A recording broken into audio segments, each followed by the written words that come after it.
She's the Hall of Famer, Mary Kay Cabot, Cleveland.com, and the Plain Dealer joining us on the Fan Hotline. Mary Kay, thanks so much for the time. Are you basking in the glory of that big Buckeye win yesterday? Well, it was fun. It was definitely fun and quite surprising. The expectations, of course, were so high about Arch, and it sort of got a now what feeling to it.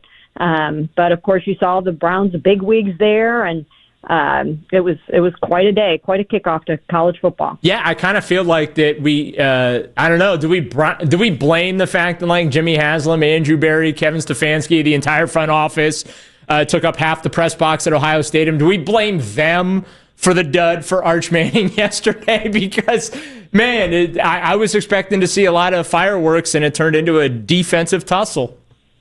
Well, I saw James Laurinaitis' pregame motivational speech to the Buckeyes. I don't know if you saw it or not, but he basically had those guys ready to run through a wall and just destroy Arch Manning. And, you know, sometimes things like that have a profound impact on a football team and on a football game. And I think it really did. It also helped they gave Lee Corso, they gave him a Brutus. They gave Lee Corso a Brutus head. How cool is that? Very cool. Yeah, it was. There was so much drama going on yesterday, and so much hype, and just I'm happy for all the Buckeyes fans that they came out on the right side of it. All right. Well, we get our drama, we get our hype a week from today. I'm sure you've heard Browns and Bengals a week from today down at Huntington Bank Field. Just what is your overall, I guess, feeling going into the season? There are some fans dreading it. There are some fans that are excited. There are some that are just like, we'll just see how this thing goes. But just, coming through the offseason, going through training camp to preseason here, where is your barometer sitting going into this upcoming Browns season, Mary Kay? Well, I'll tell you what, it's the big unknown. And I think that's what I find so exciting about it, is that we have no idea what the Cleveland Browns are going to be when they go out there and they start to play football this season. Last year, I think there was some sense of, hey, this is going to be a pretty good year, and they might challenge for the playoffs and go deep into the playoffs. And this year, we just don't know. I think, again, the over and under is 4.5 games. I feel like that's low. I would bet the over on that. Just because I'm looking out there and I'm seeing Myles Garrett and Denzel Ward and Grant Delpit and some really good players, Carson Schwettinger at linebacker now. And then you look on the offensive side of the ball, if Quinshan shows up, you've got a good running game. And then you've got David Njoku and Harold and Jerry Jeudy and Ced Tillman. And it just seems like there are more offensive weapons than people on the outside seem to think there are. And if you get good quarterback play and you're not turning the ball over and the defense is taking it away some, then who knows what can happen. But the schedule is so difficult. It's really hard to say. I mean, they could win anywhere from 5 games, I think, to very, very optimistically speaking, 10, 5 to 10. 10 would be way high, I think, at this point because of the uncertainty at quarterback. But it's just a season of unknowns. And Mary Kay, probably the biggest unknown is that quarterback spot. Obviously, a lot of fans are excited about seeing Joe Flacco week 1 down at the stadium. How long should we anticipate him to remain the starting quarterback of this team, though, especially after we've heard Jimmy Haslam tell you guys and the media that the expectation is to see both rookie quarterbacks at some point this year? Just how long do you think Joe Flacco has as the starting quarterback of the Browns? Well, I don't know if he has even as much as a half a season, because I think they are really going to want to know what they have in their rookies. And I think it's also more than that. I think that they are extremely excited about Dillon Gabriel and what he brings to the table and what he potentially might do for them this season. So even more so than just fact-finding and scouting these guys, I think they believe that there is something to Dillon Gabriel and that he's got enough savvy and enough poise to go out there and function efficiently with this offense even early on in the season. So Joe's got to go out there and really stave off Dillon Gabriel and make them not want to take him out of the football game. Isn't that a lot to put on the third-round pick, though, Mary Kay? I mean, you and I, we've seen this movie 50 times where they, third, fourth, fifth round, whatever, they have these feelings, right? They tell us how great they feel these players are, and then they get them on the field, and it doesn't go well. And I'm not going to say that it's going to go that way for Dillon, even though I have my reservations. But isn't that a lot to put on a third-round pick that's a rookie, hoping that you maybe found your franchise quarterback on a guy that a lot of people were scratching their heads that you made that pick to begin with? It depends on the player. It all depends on the player. And I do think there is something to be said for a player who has started so many games in college over 6 years. The moment is not too big for him. He has played so much football, and he's played a lot of that football at a high level where he understands the concepts and he can bark out the plays and articulate the play call in the huddle and do all those pre-snap things that he has to do. So it all depends on the player. If you've started 12 games in college, like some of these guys come in here and try to do, I don't think that you're going to have a very good chance of really being able to decipher defenses and doing all the things that you need to do in an NFL game. But I think Dillon is different in that regard, in that he has played so much football. To him, it's just going out there, and it's muscle memory, and it's things that he's done before. So they see something in him. I don't know if it's going to work out. I know that they felt they had similar feelings about DTR, and that didn't really work out for one reason or another.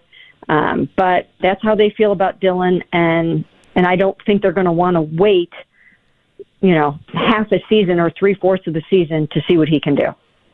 Mary Kay, a lot was made of the fact that the Browns, Andrew Berry, Jimmy Haslam, there were some reports that Kevin Stefanski was in Columbus as well for one of his first, if not the first, college football game that he took in personally in real life to see Arch Manning play.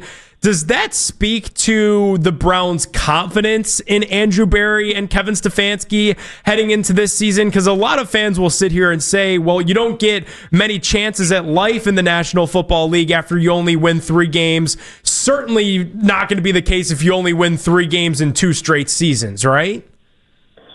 Well, this season is a fact-finding mission about the quarterbacks. So I don't think they're going to hold their feet to the fire this season. I really think that they're giving these guys an opportunity to work through the quarterback situation. Everyone knows that they thought they had their problem solved when they traded for Deshaun Watson. That's what this regime, this Kevin Stefanski, Andrew Berry regime was supposed to be all about. They were supposed to ride Deshaun Watson to the Super Bowl, and it didn't work out that way. So I think that this is their mulligan. This is their second chance to get it right in the quarterback space. And that might not happen until next year's draft, which is of course, why they have the 2 first-round picks. So I think this year is about figuring out what they have in Dillon and Shedeur and trying to determine if they can go out there and win some games. And if not, then they'll have a better draft position for next year. And then that's the year where they hope to really find their franchise quarterback. So I don't think that this year is a year where they're expecting them to go out and win 12 games. Yeah, Mary Kay, for all the attention that gets paid to the quarterback, you mentioned some of the other pieces and parts there on the offense that, I'm really excited about Harold Fannin. I think that he is really, really exciting. Unfortunately, I can't get excited about Quinshan.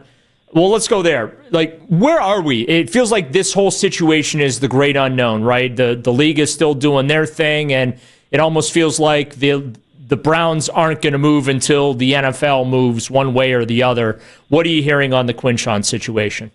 Well, it's top secret classified. I have been having the most difficult time trying to get anybody to say anything at all about what is going on with Quinshan. And I think if you look around out there, nobody else is really saying anything either. It's not like the agent is leaking things to the Nationals. The Browns are keeping it very, very, very close to the vest.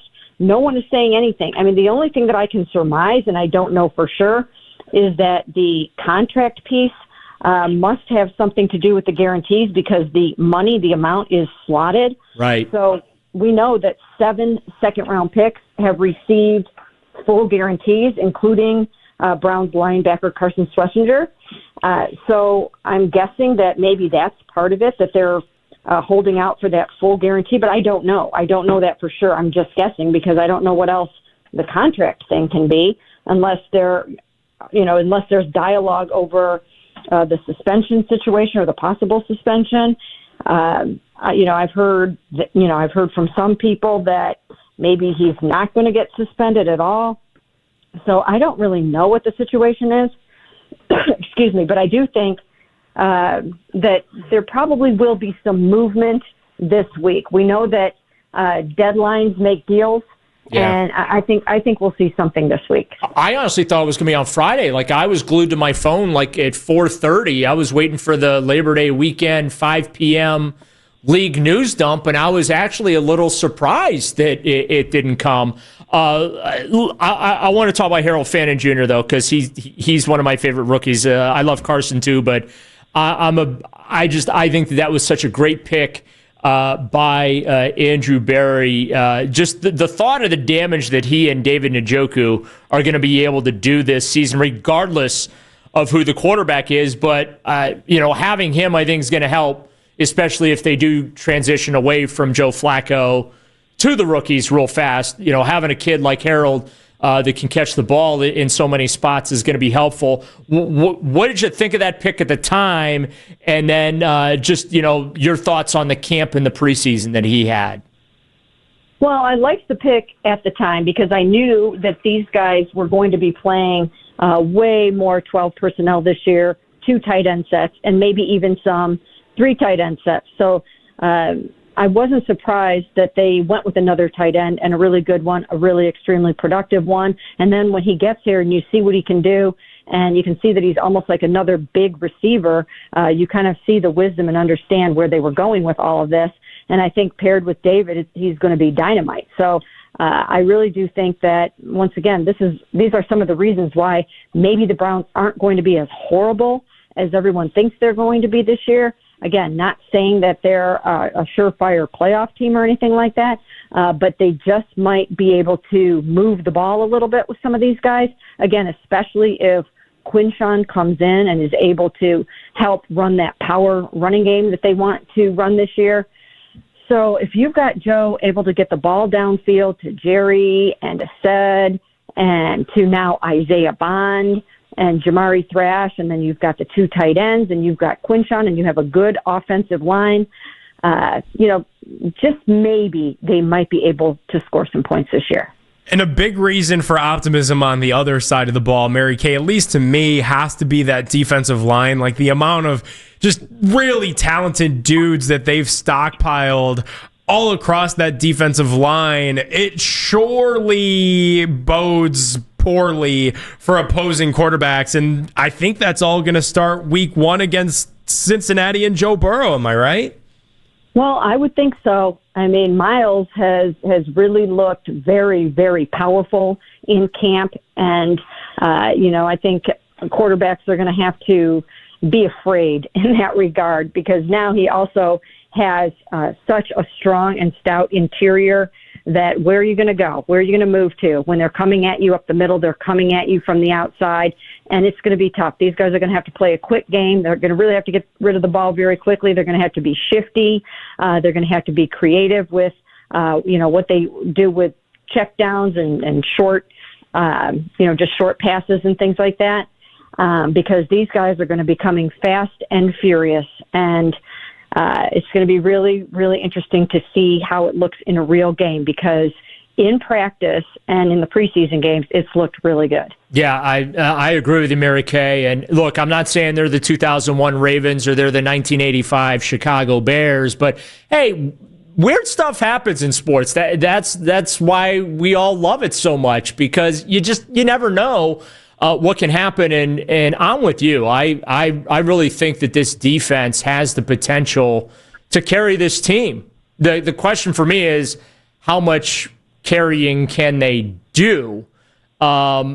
And for that to happen, Mary Kay, what do you what needs to transpire? What can they do on Jim Schwartz's side of the ball, maybe, to carry this thing along until the offense can find its footing? Well, one of the things to look at, of course, is the defensive backfield, because once they lost Martin Emerson Jr., you're starting to get down into your depth a little bit. So after Denzel, they have to hope that some of these guys really step up and make a big impact and can lock down their side of the field. It's a great opportunity for Greg Newsome, too, to go out and do what he's wanted to do, which is get back to being outside and get back to more playing time and more snaps. So this is a chance for him to really prove himself a little bit more. And then some of those younger guys can step in there and show that they can both play on the outside and in the slot. And so I think you're going to need to get some interceptions from your defensive backs. And I think the safeties are going to need to step up and make some big plays.